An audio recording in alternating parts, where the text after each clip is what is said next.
मंडप से भागने के बाद नैना ने आरव को एक ऐसी बात बताई जिसे सुनकर उसे अपने ही बचपन पर शक होने लगा। आखिर वो कौन है जो हमारी शादी रोकना चाहता है? नैना कुछ देर चुप रही। ये तस्वीर मुझे मेरे पापा के कमरे से मिली थी। ये आदमी मेरे पापा के साथ क्या कर रहा है? क्योंकि तुम्हारे पापा और मेरे पापा एक दूसरे को बहुत पहले से जानते थे। आरव हैरान रह गया। तभी नैना के फोन पर एक नया मैसेज आया।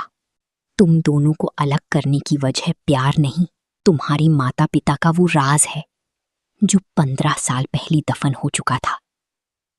तो हमारी कहानी आज से नहीं, 15 साल पहले शुरू हुई थी।